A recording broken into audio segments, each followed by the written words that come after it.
آج ہم یہ جانیں گے کہ بے اولادی کے کیا اسباب ہیں، اور ہم یہ بھی جاننے کی کوشش کریں گے کہ بے اولادی کے جو سبب ہے وہ صرف مرد ہی ہوتے ہیں یا اس میں عورتوں کا بھی کردار ہے۔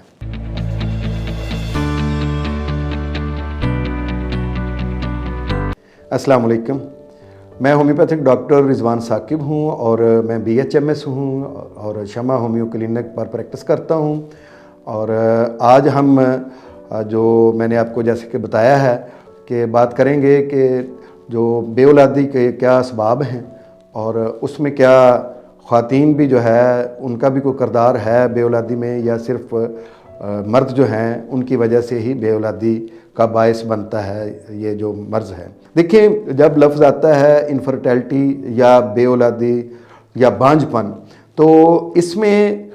ظاہر ہے دونوں اطراف سے ہی یہ مسئلہ ہو سکتا ہے، لیکن اکثر ہمارے معاشرے میں یہ سمجھا جاتا ہے کہ اس میں زیادہ کردار خواتین کا ہے۔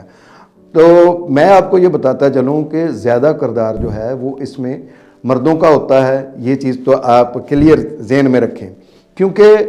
سپرمز کا جب تک عورت کے جو ایگ کے ساتھ ٹچ ہونے تک کا عمل ہے وہ پورا نہیں ہوتا ہے، تو اس وقت تک اولاد کا پیدا ہونا ممکن نہیں ہوتا۔ تو اس کے لیے یہ جو ایک پروسیس ہے، اس کے لیے ہمیں یہ دیکھنا ہوگا کہ مرد میں کون سے ایسے جو اسباب ہو سکتے ہیں جس کی وجہ سے سپرم جو ہے وہ ایگ تک نہیں پہنچ پاتا ہے۔ تو اس میں سب سے پہلی بات تو یہ ہے کہ بعض اوقات ایسا ہوتا ہے کہ مردوں میں سپرمز کے ہی مسائل ہوتے ہیں، جس میں لیگوسپرمیا ہے،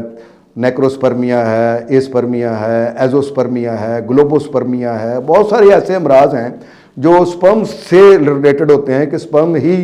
پراپر طور پر ڈیولپ نہیں ہو رہا، نشو نما نہیں پا رہا، یا اس کی تعداد پراپر نہیں ہے، تو یہ مسائل ہوتے ہیں۔ بعض اوقات یہ ہوتا ہے کہ سپرمز کے مسائل تو نہیں ہوتے ہیں، لیکن سپرمز کو کل کرنے والی کچھ چیزیں ایسی ہوتی ہیں جو وہاں پر موجود ہوتی ہیں، جیسے پس سیل بہت زیادہ ہوں یا ریڈ بلڈ سیلز آ رہے ہیں اس کے اندر، تو یہ چیزیں بھی سپرم کو جو ہے وہ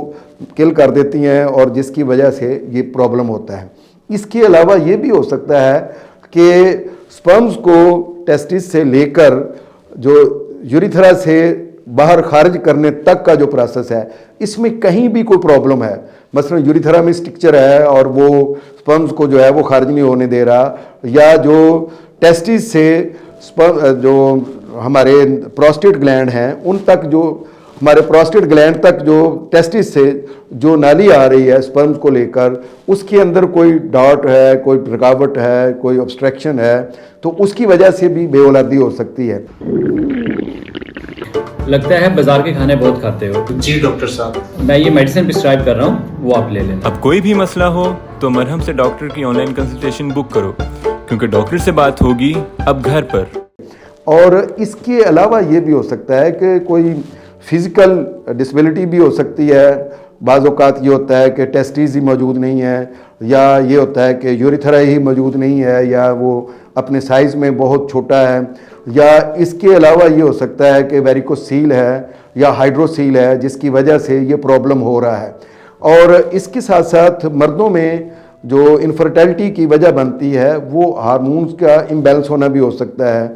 خاص طور پر جو ہمارے ٹیسٹوسٹیرون ہے وہ اگر امبیلنس ہے تو اس کی وجہ سے بھی یہ پرابلم ہو سکتا ہے۔ بہرحال جو مردانہ بانجھ پن کی کوئی بھی وجہ ہے وہ ہومیوپیتھی کے ذریعے سے یا میڈیکل کے ذریعے سے قابل علاج ہے، اور اس کے لیے یہ ہے کہ آپ کو شادی سے پہلے کوشش یہ کرنی چاہیے کہ کم سے کم 3 ماہ پہلے اگر آپ کسی اچھے ہومیوپیتھ ڈاکٹر سے کنسلٹ کرتے ہیں تو یہ مسئلہ 90% جو مسائل ہیں وہ حل ہو سکتے ہیں۔ جیسے میں نے آپ کو بتایا کہ اولیگوسپرمیا کا مسئلہ ہے، یا ایزوسپرمیا کا مسئلہ ہے، یا اس کے علاوہ گلوبوسپرمیا کا مسئلہ ہے، نیکروسپرمیا کا مسئلہ ہے، ہارمون امبیلنس ہیں، تو یہ ساری چیزیں جو ہیں اس سے ٹھیک ہو سکتی ہیں۔ اور بعض اوقات یہ بھی ہوتا ہے کہ شادی کا سٹریس ہے یا ویسے ہی سٹریس ہے، تو اس کی وجہ سے یا مسلسل انزائٹی کا شکار رہنے کی وجہ سے بھی آپ بانجھ پن کا شکار ہو سکتے ہیں۔ تو ان چیزوں کو اگر ہم ٹائم پر دیکھ لیں